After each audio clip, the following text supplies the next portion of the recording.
I just want to see how the frame rate reacts to lots and lots of gore. My god. Oh, it's like Terrifier. Here we go. That is definitely Terrifier levels of gore. Where's Art the Clown? Yep, and the frame rate seems pretty stable.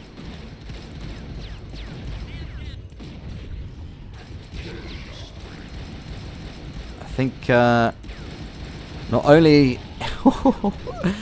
is it compatible with other mods, it will make mods run even smoother. Oh, that's great.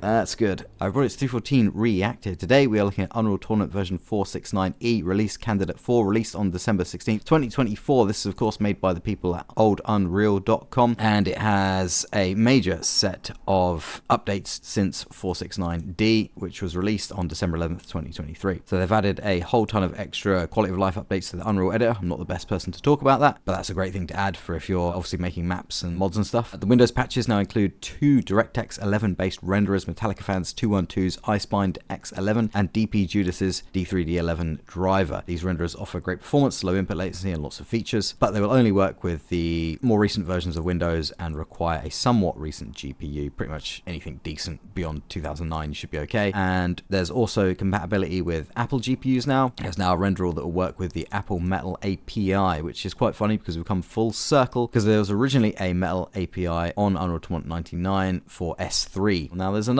Metal renderer, which is quite funny. The Windows and Linux patches ship with DP Judas's Vulkan driver, so you can use Vulkan on Linux. I'm wondering if there's also a Vulkan patch going to be coming for Windows as well. And finally, they've added widescreen FOV scaling to the game, so you don't have to use the console anymore, and it will properly scale to widescreen resolutions. And that's thanks to Master Kent, who worked on that. And the in-game server browser now needs much less time to populate the server list. So those are the major changes. There's an extensive changelog here. All links will be in the description. The only trouble is that the new DirectX 11 renderer, one of them is incompatible with Dark Novice MC's DirectX 11 renderer that I've looked at in the past because it uses the same name for the DLLs. But the thing is, this one hasn't been updated since November 6th, 2019. So if you want to keep compatibility, you have to kind of swap some files out, unless there's another way to do that. But these DirectX 11 renderers generally have the same functionality as that one, keeping things up to date and adding HDR and compatibility with high-res textures, stuff like that. But they don't have the shiny surfaces SSR rendering, and they also don't have the tessellation that Dark Novice MC's DirectX 11 renderer had. Hopefully they add those in the future, as well as ways to deal with the weird bloating of weapons and characters that we got with some of the tessellation. Either way, this is a really amazing patch, and it's not even finished yet. Like I said, this is a release candidate 4. The way to install it is literally download it. You can't download an exe because the exe version is broken, but you can just download the zip, unzip the contents into your Unreal Tournament installation folder, and it will just work off the bat. And there's even a Windows XP version here as well, so I think you can go all the way back to an XP installation and install this patch and get the benefits of it. Of course, if you're on Windows XP, you won't be able to get the DirectX 11 stuff. Let's dive in and check out some of the cool new additions. Alright, so here we are in game, and you can tell it's installed because in the top right corner you have version 469e, December 11th, 2024 preview. Now if we go to options, you can see that we have Icebind DirectX 11 selected. So if you hit change, you'll of course end up restarting the game, and you can then select different renderers here. So you've got the DirectX 11, DirectX 9, Icebind, OpenGL, Vulkan, and XOpenGL. You can go show all devices. There's a bit of duplication here for some reason, not sure why. Could just be because I've installed this over an existing installation, something's gone a bit wrong, but everything else looks fine. So you can see here you've got 3dFX Glide, Apple Metal support, DirectX 10, 11, 9, 8, Icebind, DirectX 11, Mesa 3D, OpenGL, just basically every conceivable renderer that you could possibly think of. Some of these I've installed myself, so you won't have all of these necessarily when you install 469, but you can select DirectX 11, which is DP Judas's Direct 3D 11 driver, which is the one that's incompatible with the Dark Novice MC one. So let's check that out first. And then of course you've got the Icebind one here, which is the Metallica Fan one. So everything looks a bit overbright for some reason with this one at the moment. Not sure why that is. If you go to the options, you can see here it's got anti-aliasing selection, off MSA 2 or 4. I've got anti-aliasing forced through the drivers, but this is really handy because now you don't have to go into the drivers and force it, or previously to get to these sort of settings you had to go to the system console and type in preferences, which would bring up a window, put Unreal Tournament into a sort of minimized state, open up a separate little preferences. You'd have to go through those preferences to access these, and it was a bit of a pain, but now you can just do it all within the menu here, which is fantastic. So you got the option. I think the reason why it's over bright actually is because HDR mode's on. In terms of what this means, I think this means HDR as in the HDR rendering. So the internal lighting will be in HDR, because there's also a bloom option here. For some reason, that seems to make the entire screen just ridiculously bright, but we'll look a bit further into that later. Interestingly, I've just put my monitor into HDR mode and now it looks a lot more normal. So I think this mode may actually mean HDR output to the screen, which is interesting. Anyway, let's carry on looking through these options and then we'll switch back to SDR on the monitor. So you've also got bloom here, we'll enable that. You've got gamma mode that you can flick between D3D9 and OpenGL. Okay, D3D9 looks a bit washed out. And then there's manual gamma offsets that you can adjust here, including RGB channels. And there's also texture LOD bias that you can change as well. So you can probably sharpen up the textures a little bit and also soften them up if you'd like to allow bitmaps to kick in sooner. There's also some separate options here for the lighting modes, normal, 1x blending, and brighter actors. Let's leave anti-aliasing off right now because we've forced it through the drivers. Light mode at normal. And what we'll do is actually we'll dive into a quick match and see what it looks like. Let's do a bit of Arcane Temple. Now the first thing we need to ascertain is, do the brand new Unreal HD textures work? I'm using the full release version 4.01 textures on this. Links will be in the description, and yes, they do appear to have loaded and they look wonderful. So those are compatible with this DirectX 11 renderer, and my god, it feels smooth. It feels smoother than it did the last time I played this, which was using the prior DX11 renderer. And the reason why is because this is running at my monitor's full refresh rate. I'm getting like 140 frames a second here with VSync on. Before, that's why it feels so much smoother.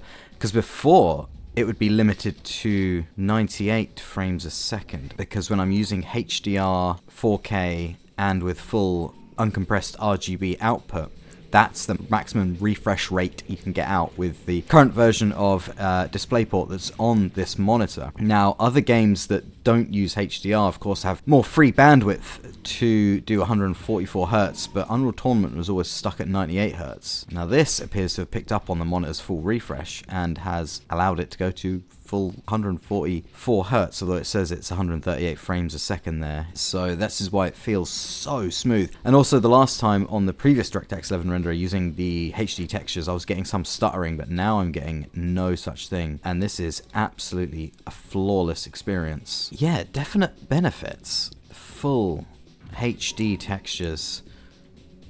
The effects working nicely there. And again, all of the options for Direct3D 11 available here now as well. This is with bloom on, HDR on, gamma mode, OpenGL. Let's flick over to 1x blending lighting.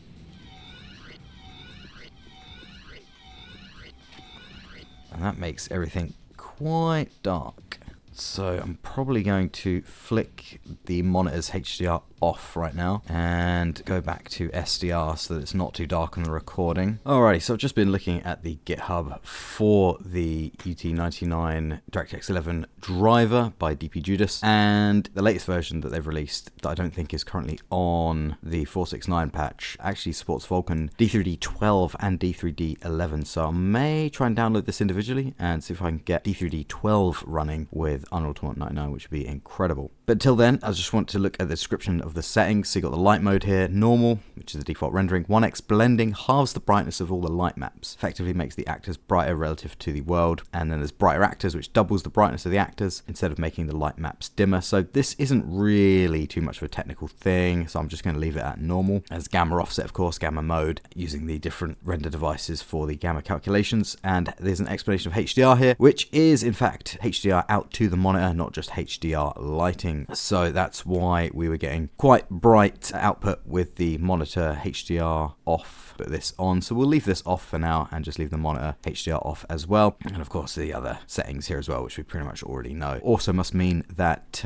even with HDR on, it finds a way to compress the signal across DisplayPort to allow for 144 Hz. So now you can have Unreal Tournament running even smoother. And then we can look at the Metallica Fan 212's DirectX 11 driver here, which has a little less information caution about what it does, but I imagine the settings are pretty much the same across both of them. This one seems a little bit more in progress. There's a latest release here on August 25th, 2024 for 469D, but they have it released for 469E, so I imagine they may be doing another individual release here at some point. And it'd be really interesting to see if we could possibly get D3D12 or Vulkan running with Unreal Tournament. Anyway, let's dive back into the game. So here we are again. We've got HDR off this time with the OpenGL Gamma mode. Yeah, the X-OpenGL Gamma mode is much better, gives much less washed out picture. And of course, we have the HDR on the monitor off. So let's flick back to normal lighting, because yeah, 1X isn't that special and brighter act isn't that special. I think these are just settings maybe for preferential reasons to make enemies look brighter on screen, maybe for competitive reasons. I'm not quite sure, but that was a quick look at the first DirectX 11 renderer. Runs really smoothly. Let's just check out a bit of Sesmar, and what I want to do is look at the FOV settings. So we're at 120 FOV right now. It's got stretch on, which I believe is the default when you set FOV through the console here. Again, another convenient thing, you no longer have to go into the console to change the FOV, but this mode should make things work a little bit better. Ooh, yeah, there we go. So I'm not sure how the other FOV mode works. You can clearly see the difference if we go to a brighter area here. You can see the FOV looks fairly good. And let's flick it back to stretch mode. And yeah, it's got the wider FOV, but I think the way it's stretching that to the screen is making things still feel quite chunky. So the mouse movement doesn't feel quite as good as it should. And then when you switch to Horizon Plus, oh yeah, that's way better. In fact, we can probably turn it down to 104 with that setting on. That feels good. It looks good as well, especially with the HD weapons. These are also compatible with the new DirectX 11 renderer, and pretty much everything else I've tried with the DirectX 11 renderer has been compatible as well, so you're not going to lose any compatibility with mods or anything as far as I've seen. Obviously, I'm not 100% on that because I haven't tried everything, but for the most part, the patch seems safe with textures and updates that I've installed. Let's check out Morpheus quickly. So we still have the amazing textures here.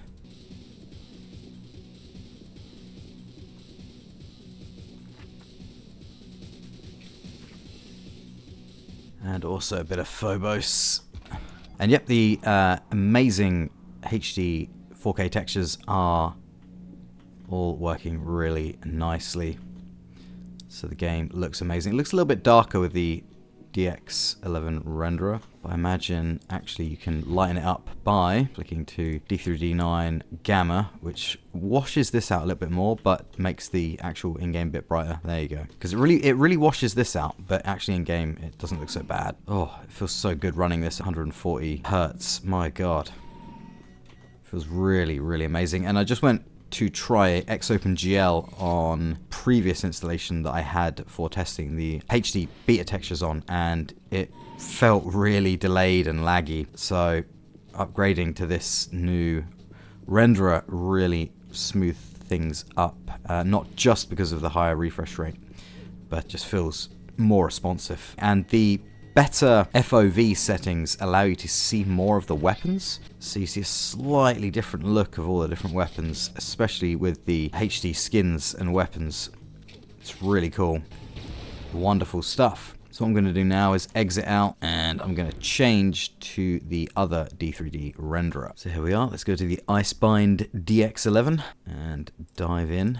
So we have the same FOV settings here, which is to be expected because that's not part of the renderer, that's built into the game. Let's go into the advanced settings, and here on the Icebind or Icebind version of the DX11 renderer, you've got a lot more options here, including more anti-aliasing options all the way up to 8x. Now through the drivers, I have forced, I think, 16 times CSAA. So I think I might be able to leave that to 0. Anisotropic filtering, again, another excellent thing to be able to adjust here. Has the same gamma modes, which respond a little bit differently here. The DirectX 9 one's even more bright and washed out, and the X-OpenGL one is slightly less. I haven't got HDR enabled. You can use pre-compiled shaders, which which will be good because I believe when you fire the game up, sometimes there'll be an extra bit of loading as it compiles those shaders. DX9 flat color, I have to check out what that means. 1x light maps, we're not worried about that because as we know, that will just half the brightness of environment light maps. Character active fog, force sample count. See, when I looked at their GitHub, it didn't have as much information about what these settings do, so I'm not quite sure on what they all do.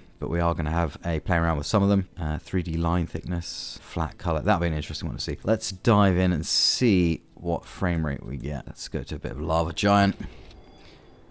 And interestingly, this one is capping out at the 98 Hertz setting of my monitor. So this one is actually just running around 100 frames. The other one actually maxed out my monitor. So that's a bit of a difference. So it doesn't feel anywhere near as super smooth because we're losing about 40 frames a second there, but it still looks good. I think this one, from what the developer says on their GitHub, this one's probably a little bit more in progress. Just need to check Phobos because it looks like it's running HD textures there, but I'm more familiar with the HD textures on Phobos. Yeah, looks like it's running the brand new textures, which is good. So that's compatible with the brand new 4.0 texture pack from Unreal HD. Also compatible with the HD weapon skins. It just has slightly different brightness settings and levels and doesn't allow to go to the full refresh rate of the monitor. Pretty good renderer. Few limitations compared to the other one. Don't think the gamma mode's quite as good, but again, you can adjust it yourself using gamma offset anyway, and it has RGB gamma offset anyway, so that's not really a big deal. But it does have some of these extra settings, including resolution scale, so you can crank up the internal resolution and get a sharper image out of that. What if we just whack 2 on there? What happens? Oh, it crashes. So of course, what you have to remember is that a lot of these things are still work in progress, and it is a release candidate. So it makes sense that there will be a few crashes, but after restarting, after that crash, the resolution scale is indeed at 2.0. So let's fire up a map, and I think that has worked, and I believe that is essentially super sampling under the hood because that looks really smooth. So that's another advantage to this DirectX 11 renderer. You can render the internal resolution really high and get some amazing image quality out of it because that looks really good, and that's also with some MSAA on top as well. Whew. Wow, that looks clean. That looks really, really clean. Here we are on Frigate. Yep, that looks really clean. I wonder how high that can go. Let's go to 4. So after a crash and a reload, I believe it's rendering internally at 4x the resolution. It looks a little bit over sharp in some places. Looks like it's, yeah, it's oversampling. Look at that. Might not see it on YouTube, but there's definite oversampling. Getting a lot of shimmering on the textures. So that's the internal scale at 4x, which I think is like 16K or something insane like that. And it's still giving me 100 frames a second. That's a cool setting, but it's best not to set it above 2, otherwise you start to get texture shimmering. Force sample count. What if I switch that off? Will that make any difference? No.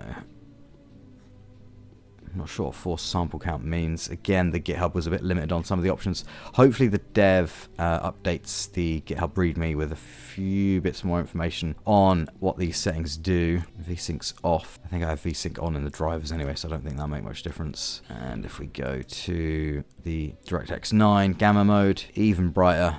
Oh yeah, it definitely looks like DirectX 9 gamma, doesn't it? Again, that's more of just an aesthetic choice, really. HDR additional expansion, so you can mess around with that a bit more. I'll switch that on the next reboot of this and see what HDR's like. Scene node hack, no idea what that means. See what DirectX 9 flat color means.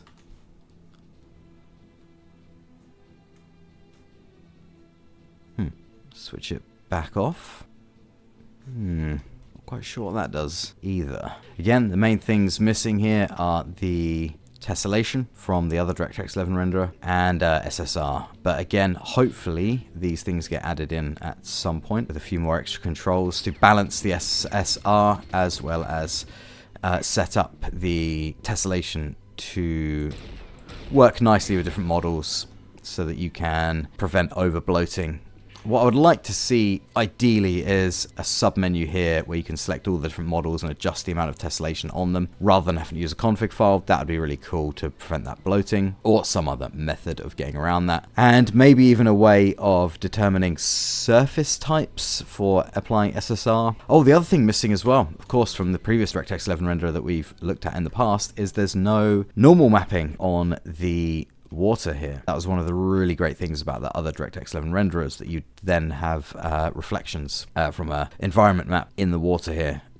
being used as a normal map, which provided some really nice reflections and a really nice look to the water, which I really love. I'll put a link to the description in one of my videos looking at that. So that would be another cool feature that I'd like to see added to the DirectX 11 renderers. Whether the developers do or not, it's their choice.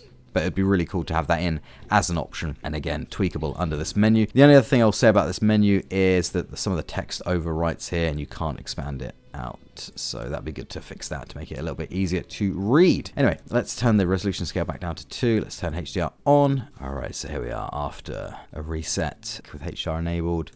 Ooh, yeah, that looks really good. HDR out to the monitor.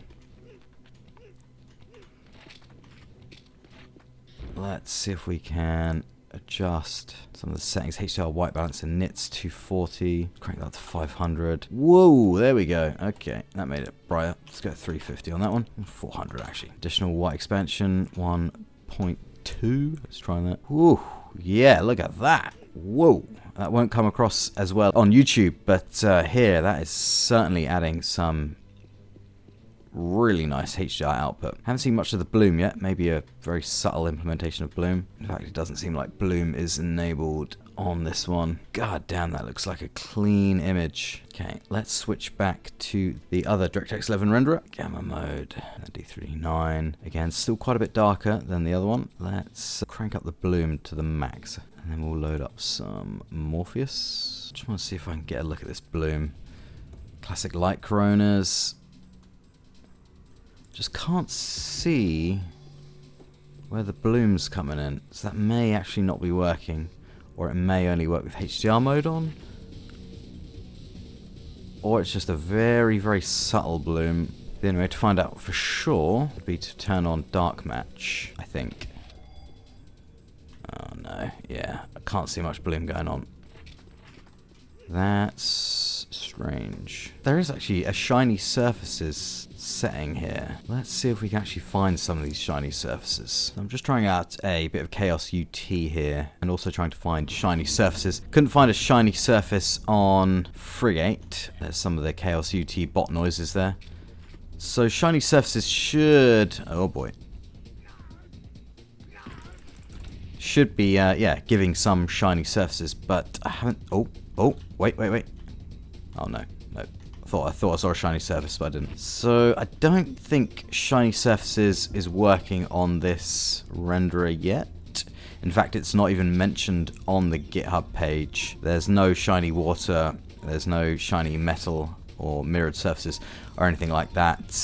So maybe something they're including in the future, which bodes well for if they introduce shiny surfaces SSR, they may introduce tessellation in future as well, which would be really, really cool. So I think of the two renderers that there are, I think the one that I'm using right now, the DP Judas one, is the way to go because it has the most functionality, ironically, even though it has less settings, and it has a little bit more to it, and it also looks better with the gamma selection and runs smoother as well. All it needs is a little bit more updates. Again, this one was updated on July 9th, 2024, so I think they've updated these since, but not publicized them, and the updates are just within the 469e patch. So hopefully in future, when 469e is fully released, we may be able to see some extra functionality with that. So that's pretty much the majority of what I wanted to show with 469e, the current release candidate. yeah, the addition of FOV, the additional D3D renderers that are really handy to have, as well as extra renderers for Linux and also for Apple devices. If I had a Apple device working like an iMac, I would give it a go, but I don't, unfortunately. Maybe at some point in the future, I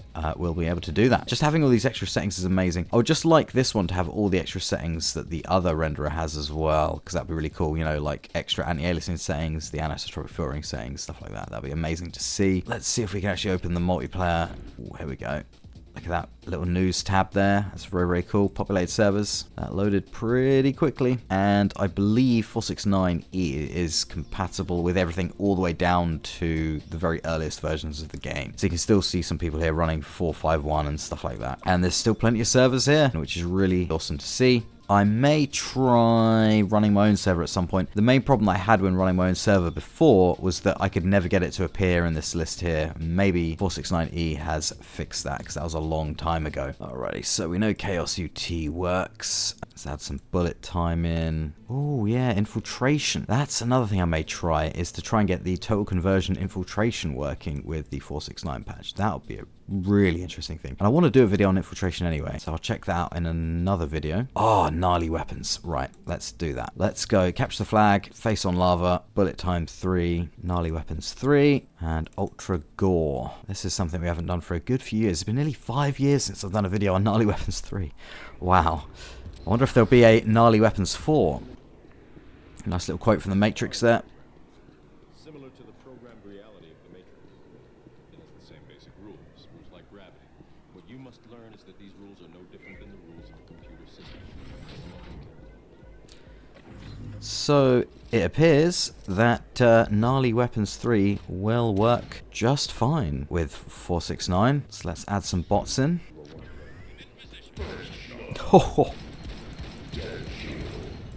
Oh yeah, look at that. Let's get the frame rate up. Because the previous times I've used Gnarly Weapons with the older patches and older renderers, it could crash quite a bit and lag up when you're getting lots of gore. But when they went up to 369 and D3D11, that performance was really boosted. So I just want to... I just want to see how the frame rate reacts to lots and lots of gore. My god. Oh, it's like Terrifier. Here we go. That is definitely Terrifier levels of gore. Where's Art the Clown? Yep, and the frame rate seems pretty stable.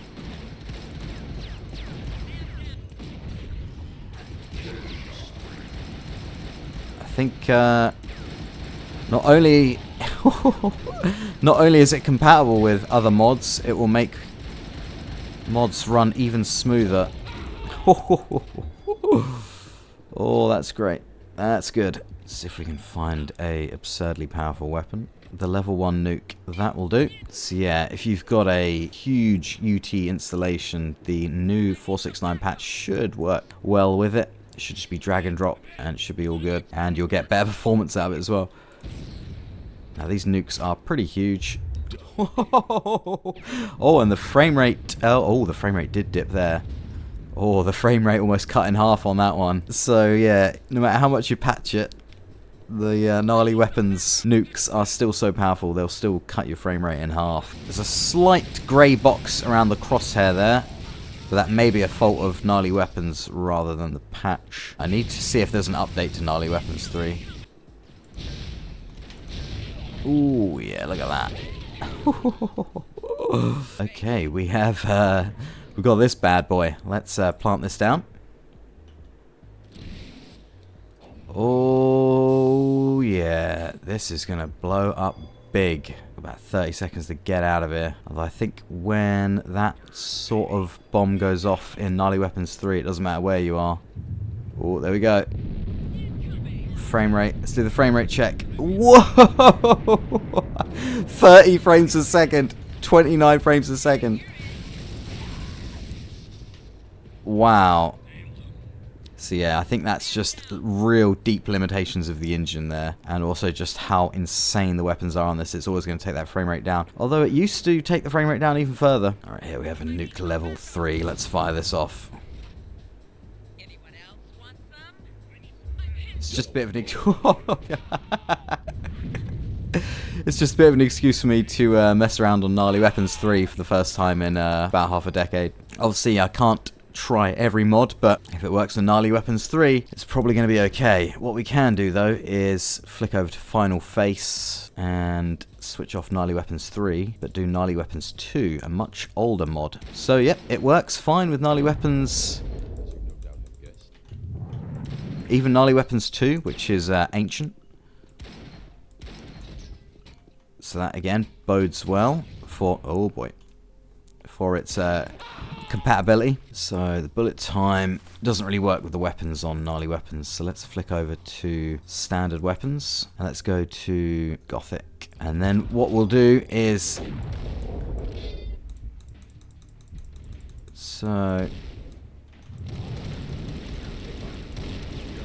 the bullet trails aren't working. Why is that? Okay, so the only thing I can't see with bullet time is the actual bullet weapons, but bullet time itself works just fine, so I imagine that's just the setting with the mod that I'm missing. There's 2 bullet time mods I have, and I think I was just using the wrong one with the wrong settings, so I wasn't getting the projectile bullets, but that's fine. I think that's working fine as well. Let's see if Tetris works.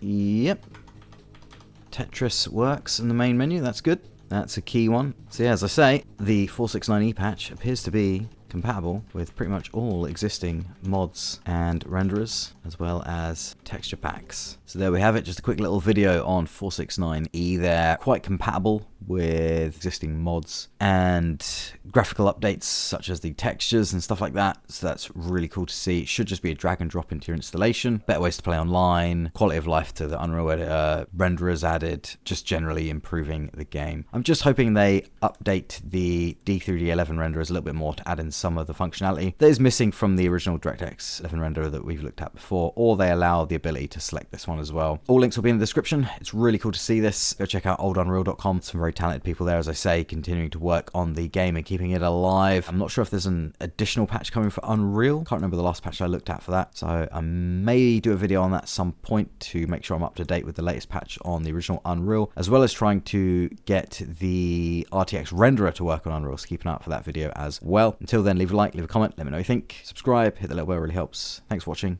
and I will see you in the next video.